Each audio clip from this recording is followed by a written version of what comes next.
Kita harus senantiasa bersyukur bahwasanya oh kita masih ada yang seperti ini. Saya masih memiliki ini, saya masih memiliki itu. Maka pergunakan sebaik-baiknya selagi Allah memberikan umur yang panjang kepada kita. Ketika Allah murka, ketika Allah menginginkan mencabut nikmat yang ada pada diri kita ini, gampang saja. Salah satu contohnya ketika kita sakit demam dan kita makan nasi itu rasanya pahit. Itu nikmat Allah cabut sementara. Nikmat merasakan makanan itu Allah cabut sementara. Itu pun kita sudah kewalahan, tidak selera makan. Itu hanya seminggu 2 minggu. Bagaimana kalau Allah mencabut selamanya? Atau setahun 2 tahun?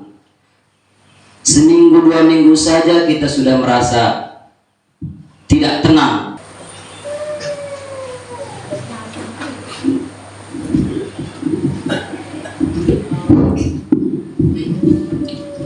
Alhamdulillahi Rabbil Alamin.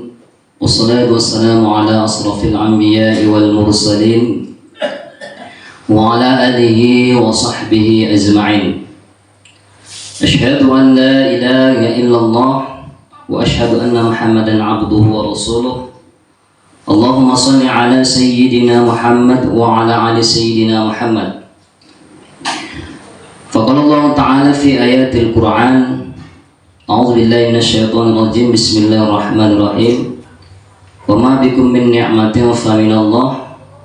Fa ya ibadallah ittaqullah haqqa tuqatih wa la tamutunna illa wa antum muslimun. Shadaqallahul azim. Ma'asyiral muslimin, jamaah salat Jumat yang dirahmati oleh Allah Subhanahu wa taala. Untuk langkah yang pertama kali kita senantiasa bersyukur kepada Allah dengan mengucapkan alhamdulillahi rabbil alamin, yang mana Allah masih memberikan kita kesehatan, kesempatan, hidayah, sehingga kita masih bisa berkumpul, melangkahkan kaki, menghayunkan tangan menuju masjid yang kita cintai ini dalam rangka melaksanakan sholat Jumat. Mudah-mudahan kita termasuk hamba-hamba Allah yang memang mendapat ridha Allah Subhanahu wa ta'ala. Mungkin saudara-saudara kita belum terpanggil hatinya oleh Allah Subhanahu wa ta'ala sehingga belum mampu datang untuk melangkahkan kaki ke masjid yang kita cintai ini. Salawat barangkaikan salam tetap tercurah kepada baginda Muhammad Rasulullah sallallahu alaihi wasallam, yang mana beliaulah yang membawa kita dari alam yang biadab menuju alam yang beradab, dari alam kebodohan menuju alam yang penuh dengan ilmu pengetahuan, seperti yang kita rasakan pada saat sekarang ini. Kita senantiasa mengucapkan salawat kepada baginda Rasulullah sallallahu alaihi wasallam dengan lafaz Allahumma shalli ala sayyidina Muhammad wa ala ali sayyidina Muhammad.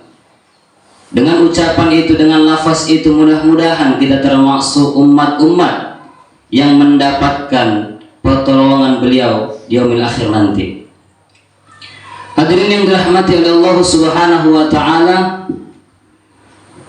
untuk pertama kalinya khotib tidak bosan untuk mengajak para jamaah sekalian, marilah kita senantiasa selalu meningkatkan iman dan takwa kita kepada Allah Subhanahu wa ta'ala. Iman dalam arti kita yakin kepada Allah Subhanahu wa ta'ala. Kita percaya bahwasanya adanya Allah Subhanahu wa ta'ala. Kita percaya bahwasanya adanya kebesaran Allah Subhanahu wa ta'ala. Dan apa yang ada di muka bumi ini adalah milik Allah Subhanahu wa ta'ala. Dan kita harus meningkatkan ketakwaan kita kepada Allah Subhanahu wa ta'ala. Takwa dalam artian kita senantiasa melakukan apa yang telah diperintahkan oleh Allah Subhanahu wa ta'ala, dan senantiasa menjauhi segala apa yang telah dilarang oleh Allah Subhanahu wa ta'ala. Dengan demikian, ketika kita telah melakukan hal tersebut, maka kita bisa dikatakan orang yang bertakwa kepada Allah Subhanahu wa taala. Maka kembali kepada diri kita masing-masing, mari kita nilai apakah kita termasuk orang yang bertakwa hanya sekedar begitu saja. Hadirin yang dirahmati oleh Allah Subhanahu wa taala, di dalam kehidupan dunia ini kita seringkali yang namanya membanggakan diri, membanggakan apa yang ada pada diri kita, baik itu harta, baik itu jabatan, baik itu pangkat, dan lain sebagainya. Seringkali kita mengatakan bahwasanya kitalah, ini milik kita. Milik kita itu memang datangnya dari kita. Maka orang-orang yang seperti ini telah melanggar apa yang telah ditetapkan oleh Allah Subhanahu wa taala. Kata Allah di dalam Al-Qur'an, "Wa ma bikum min ni'matin faminallah," kata Allah. Segala nikmat yang ada pada dirimu itu datangnya dari Allah Subhanahu wa taala. Maka boleh jadi ketika Allah menginginkan mencabut nikmat itu sebentar saja bagi dia, tidak butuh berlama-lama. Maka apa yang perlu kita banggakan? Kita hanya ciptaannya dan akan kembali kepadanya.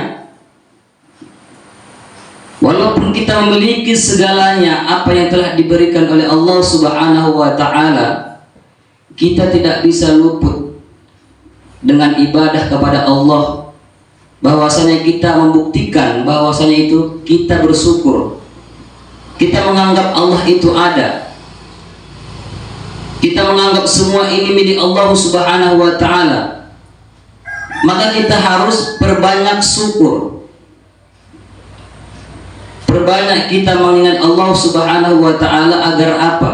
Agar apapun yang kita miliki ini, apapun yang ada pada diri kita ini tetap berada pada jalan Allah Subhanahu wa taala. Jangan sampai kita menyalahgunakan apa yang telah diberikan oleh Allah Subhanahu wa taala. Duit banyak, harta banyak, tidak dibawa mati. Itu hanya kesenangan dunia atau jebakan dunia. Kalau engkau diberikan sebuah jabatan, sebuah pangkat, maka jangan kau lupa siapa yang memberikan itu. Maka pergunakan jabatan atau pangkat itu atau harta yang telah diberikan kepadamu ke jalan Allah Subhanahu wa taala. Dengan apa banyaknya, seperti sedekah, membantu orang yang membutuhkan, membantu fakir miskin, berkurban, berzakat, banyak untuk beribadah kepada Allah Subhanahu wa taala, bukan hanya satu jalan. Kita harus senantiasa bersyukur bahwasanya kita masih ada yang seperti ini. Saya masih memiliki ini, saya masih memiliki itu. Maka pergunakan sebaik-baiknya selagi Allah memberikan umur yang panjang kepada kita. Ketika Allah murka, ketika Allah menginginkan mencabut nikmat yang ada pada diri kita ini, gampang saja. Salah satu contohnya ketika kita sakit demam dan kita makan nasi itu rasanya pahit, itu nikmat Allah cabut sementara. Nikmat merasakan makanan itu Allah cabut sementara, itu pun kita sudah kewalahan, tidak selera makan. Itu hanya seminggu, 2 minggu. Bagaimana kalau Allah mencabut selamanya? Atau setahun, 2 tahun? Seminggu, 2 minggu saja kita sudah merasa tidak tenang, tidak masuk makanan apa yang kita makan. Apalagi Allah buat seperti itu selama 1 tahun, 2 tahun. Ini harus kita jadikan sebagai contoh. Jadi apa yang terjadi di lingkungan kita itu kita jadikan sebagai contoh, bukan hanya sebagai tontonan saja. Begitu banyak Allah mengingatkan kita di dalam Al-Quran perkara nikmat-nikmat yang telah diberikan kepada kita. Kalau kita menghitung nikmat itu, kita tidak sanggup apa yang telah diberikan Allah ini kepada kita. Allah berikan kita badan yang sempurna, Allah berikan kita penglihatan yang sempurna. Ada orang yang baru lahir sudah tidak memiliki mata, orang baru lahir sudah tidak memiliki tangan, cacat, tidak memiliki kaki. Tetapi kita lengkap semua, tapi itu pun kita tidak pergunakan di jalan Allah Subhanahu wa Ta'ala. Jadi apa coba? Apalagi yang harus Allah berikan kepada kita supaya kita senantiasa mengingatnya? Banyak contoh di lingkungan atau di sekitaran kita yang bisa kita jadikan pelajaran. Mungkin banyak orang yang tidak memiliki apa yang kita miliki. Ada terkadang dia tidak bisa ngomong, kita bisa ngomong. Allah masih memberikan nikmat itu kepada kita. Maka banyaknya nikmat ini tidak terhitung. Itu masih nikmat yang ada pada diri kita, pada tubuh kita. Belum lagi yang di luar itu. Allah berikan kita pekerjaan, Allah berikan kita rezeki, Allah berikan kita jalan keluar setiap masalah apa yang kita hadapi. Itu salah satu nikmat juga yang Allah berikan kepada kita. Ini harus kita menjadikan supaya kita merenungkan apa yang telah Allah berikan kepada kita ini. Seandainya Allah tidak ingin tahu akan kita, bagaimana kita hidup di dunia ini coba? Banyak ayat-ayat yang telah memperingatkan tentang nikmat. Salah satu di dalam surah Ar-Rahman, kata Allah, fabi ayyi alai rabbikuma tukadziban. Maka nikmat mana lagi yang engkau dustakan, kata Allah. Diulang-ulang beberapa kali dalam surah Ar-Rahman, menandakan bahwasanya besarnya nikmat Allah itu yang harus kita renungkan. Tanpa nikmat Allah kita tidak bisa hidup di dunia ini. Kita percaya adanya kematian, kita percaya setiap orang pasti akan mati. Setiap yang bernyawa akan merasakan sakaratul maut. Kita yakin itu. Terkadang kita yakin kita akan mati, tapi kita tidak mempersiapkan bekal apa yang akan kita bawa. Itulah anehnya. Kita yakin kita akan mati, tapi kita tidak mempersiapkan apa coba yang harus kita bawa nanti di akhirat. Harusnya ketika kita memiliki keyakinan, maka kita persiapkan dari sekarang apa yang perlu kita persiapkan. Sama halnya ketika kita ke ladang, kita mempersiapkan cangkul, parang, segala macam. Untuk apa? Supaya ada persiapan untuk bekerja. Jadi seperti itu juga kita hidup di dunia ini. Kita persiapkan ibadah kita. Ketika Allah mengumpulkan kita nanti, maka pertanyaan-pertanyaan yang Allah berikan atau amal-amal kita itu bisa menjadi penolong bagi kita. Karena tiada ada lain lagi. Bukan berarti jabatan kita yang akan menolong kita di akhirat nanti, tidak. Mau dia gubernur, mau apa segala macam, tetap akan amal yang penentunya. Kalau Allah meridhoi dia sebagai hamba yang memang betul-betul bertakwa kepadanya, maka Allah akan memasukkan dia ke dalam surga. Kita jangan menanamkan prinsip yang salah. Saya kan tidak pernah melihat surga, saya kan tidak pernah melihat neraka, jadi apa yang perlu saya yakini? Itu konsep yang salah. Tapi kita yakin bahwasanya kita mati. Dunia ini tidak akan ada kalau tidak ada yang menciptakannya. Tetapi kalau kita membahas lebih dalam yang seperti ini, itu harus kita belajar dulu. Karena kalau kita belajar membahas tentang tauhid, tentang bagaimana Allah itu, bagaimana, itu sudah pembahasan yang dalam. Tetapi kita mengambil logika aja. Perahu itu tidak akan sampai ke tujuan kalau tidak nahkoda di dalamnya. Jamaah Jemaah yang dirahmati oleh Allah Subhanahu wa taala, itu yang pertama, kita harus senantiasa mengingat Allah, bersyukur akan apa yang telah Dia berikan. Kalau kita bersyukur, Allah tambah nikmat. Kalau kita kufur, azab Allah sangatlah pedih. Maka kita tinggal memilih dua hal ini. Kita mau bersyukur, kita mau kufur, ya itu tergantung kita. Allah tidak butuh sebenarnya ibadah kita, tidak butuh. Mau kita beribadah sealim apapun, Allah tidak butuh.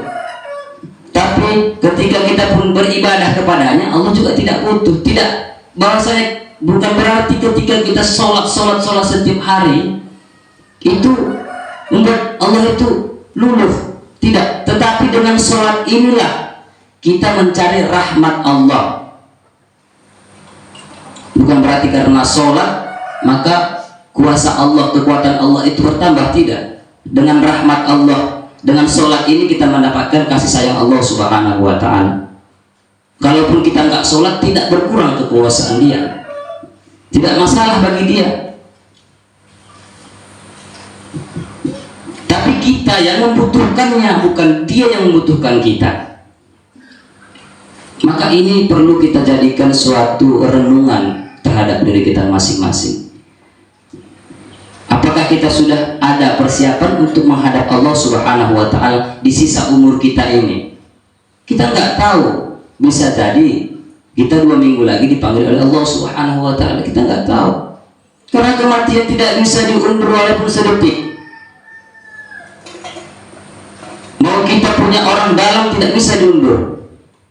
Tidak ada sistem orang dalam di dalam beribadah kepada Allah Subhanahu wa ta'ala. Tetapi kalau di dunia baru ada sistem orang dalam, baru kita aman. Kalau di akhirat, kalau perkara cerita tentang ibadah tidak ada orang dalam, tidak. Maka kita sendiri yang menyadarkan diri kita. Kalau kita memang mau hasil yang terbaik, maka persiapkan dari sekarang. Dengan apa? Dengan kita beribadah kepada Allah Subhanahu wa ta'ala, kita sholat kepada Allah Subhanahu wa ta'ala. Ya udah, biarkan mereka yang tidak mau sholat, ya udah biarkan. Tidak jadi masalah bagi kita mereka tidak sholat. Tetapi kalau kita sudah terdorong hati niat kita untuk beribadah kepada Allah, lakukan. Jangan sampai tidak. Kalau lingkungan kita memang tidak mau beribadah kepada Allah, ya udah silakan. Itu hak dia. Tapi kan dia akan mendapatkan apa yang telah diperbuat di dunia ini. Kita selalu ingat konsep kita akan mati, itu aja. Kita akan mati. Itu saja kita ingat. Pasti kita selalu, kalau ingat itu, pasti selalu ingat Allah Subhanahu wa ta'ala. Jadi tidak ada gunanya kita menyombongkan diri di dunia, tidak ada. Sifat yang tidak disukai Allah itu adalah sifat sombong. Kenapa? Karena iblis pun yang taat dulu ibadah kepada Allah karena sombong, maka dikeluarkan dari surga karena sombong. Menganggap dirinya yang paling baik, menganggap dirinya yang paling betul. Maka tidak ada yang namanya keterlambatan dalam beribadah, dalam menuntut ilmu untuk mendekatkan diri kepada Allah Subhanahu wa ta'ala. Jemaah yang dirahmati oleh Allah Subhanahu wa ta'ala, mungkin ini saja yang bisa saya sampaikan pada khutbah siang ini. Mudah-mudahan apa yang saya sampaikan bisa menjadi bekal bagi kita, bisa menjadi ilmu bagi kita, khususnya bagi diri saya pribadi. Barakallahu wa lakum fil Qur'anil azim wa nafa'ani wa iyyakum bima fihi minal ayati wa zikril hakim wa taqabbal minni wa minkum tilawatahu innahu wal ghafurur rahim. Allahumma shalli ala sayyidina Muhammad wa ala ali sayyidina